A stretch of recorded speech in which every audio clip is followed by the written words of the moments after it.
രാജ്യത്തെ ഞെട്ടിച്ച വമ്പൻ ആഡംബര വാഹന കള്ളക്കടത്ത് മാഫിയയെ തുരത്താൻ ലക്ഷ്യമിട്ട് കൊച്ചി കസ്റ്റംസ് ആരംഭിച്ച ഓപ്പറേഷൻ നംകോർ നിർണായക ഘട്ടത്തിലേക്ക്. ഭൂട്ടാനിൽ നിന്നും വിദേശത്ത് നിന്നും നികുതി വെട്ടിച്ച് ആഡംബര കാറുകളും ലോറികളും ഇന്ത്യയിലേക്ക് കടത്തുന്ന വൻ റാക്കറ്റിലെ മുഖ്യ സൂത്രധാരനടക്കം 5 പേരെ കൊച്ചിയിൽ നിന്നുള്ള കസ്റ്റംസ് സംഘം അതിസാഹസികമായി പിടികൂടി. പശ്ചിമ ബംഗാൾ, അസം എന്നിവിടങ്ങളിൽ നിന്നാണ് പ്രതികളെ അറസ്റ്റ് ചെയ്തത്. ബിശ്വദീപ് ദാസ് ആണ് അറസ്റ്റിലായത്. പശ്ചിമ ബംഗാൾ ജയ്ഗാവ് സ്വദേശി പ്രമുഖ IT കമ്പനിയായ വിപ്രോയിലെ സീനിയർ എഞ്ചിനീയറായ ഇയാളാണ് കള്ളക്കടത്തിന്റെ പ്രധാന സൂത്രധാരനെന്ന് കരുതപ്പെടുന്നു. ഫെബ്രുവരി 22-ന് ഭൂട്ടാൻ അതിർത്തിയിൽ വച്ചാണ് ഇയാളെ പിടികൂടിയത്. ദീപക് പട്ടോവാരി അസമിലെ ഗോങ്കയാവ് ഡിസ്ട്രിക്ട് ട്രാൻസ്പോർട്ട് ഓഫീസറാണ്. വ്യാജരേഖകൾ ചമച്ച് വാഹനങ്ങൾ രജിസ്റ്റർ ചെയ്യാൻ ഇയാൾ വഴിവിട്ട സഹായം നൽകിയതായി കണ്ടെത്തി.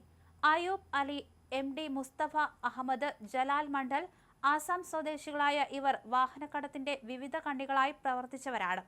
ഭൂട്ടാനിൽ നിന്നും വിദേശ രാജ്യങ്ങളിൽ നിന്നും ഇറക്കുമതി ചെയ്യുന്ന സെക്കൻഡ് ഹാൻഡ് ആഡംബര വാഹനങ്ങൾ കസ്റ്റം ഡ്യൂട്ടി അടയ്ക്കാതെ ഇന്ത്യയിലേക്ക് കടത്തുന്നതാണ് രീതി. കൂടാതെ ഇന്ത്യയിൽ നിന്ന് കയറ്റുമതി ചെയ്ത വാഹനങ്ങൾ നികുതി വെട്ടിച്ച് തിരികെ നാട്ടിലെത്തിച്ച് വ്യാജരേഖകൾ ഉപയോഗിച്ച് വീണ്ടും രജിസ്റ്റർ ചെയ്യുകയും ചെയ്യുന്നു.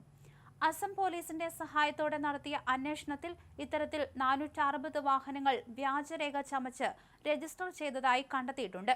കൊച്ചിയിൽ നിന്നുള്ള കസ്റ്റംസ് സംഘം ഒരാഴ്ചയ്ക്കുള്ളിൽ ഏകദേശം 3000 കിലോമീറ്ററോളം സഞ്ചരിച്ചാണ് പ്രതികളെ വലയിലാക്കിയത്. ഷില്ലോങ് കസ്റ്റംസ് പ്രിവന്റീവ് യൂണിറ്റിന്റെയും ശാസ്ത്ര സീമാബൽ സേനയുടെയും സഹായത്തോടെയായിരുന്നു മിന്നൽ പരിശോധനകൾ നടന്നത്.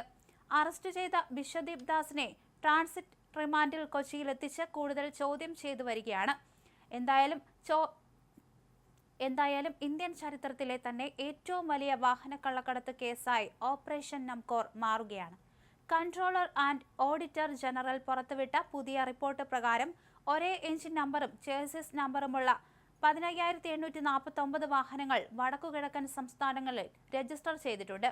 ഇത് രാജ്യവ്യാപകമായി പടർന്നു കിടക്കുന്ന ഒരു വലിയ മാഫിയയുടെ സാന്നിധ്യമാണ് വിരൽ ചൂണ്ടുന്നത്.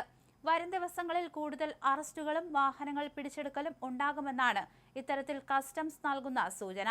എന്തായാലും രാജ്യത്തെ ഞെട്ടിച്ച വമ്പൻ ആഡംബര വാഹന കള്ളക്കടത്ത് ലക്ഷ്യം തകർക്കുകയാണ് ഇത്തരത്തിൽ ഓപ്പറേഷൻ നംകോറിലൂടെ അർത്ഥമാക്കുന്നത്. ഭൂട്ടാനിൽ നിന്നും വിദേശത്തു നിന്നും നികുതി വെട്ടിച്ച് നിരവധി വാഹനങ്ങളാണ് ഇന്ത്യയിലേക്ക് കയറ്റിക്കൊണ്ടുവരുന്നത്. ഇതിനെല്ലാം പൂട്ടുവീഴാനിരിക്കുകയാണ്. എന്തായാലും ഇതിന് പിന്നാലെയാണ് ഇപ്പോൾ മുഖ്യ സൂത്രധാരനടക്കം 5 പേരെ കൊച്ചിയിൽ നിന്നുള്ള കസ്റ്റംസ് സംഘം അതിസാഹസികമായി പിടികൂടിയിരിക്കുന്നത്. ഇവരെ കൂടുതൽ ചോദ്യം ചെയ്തു വരികയാണ്.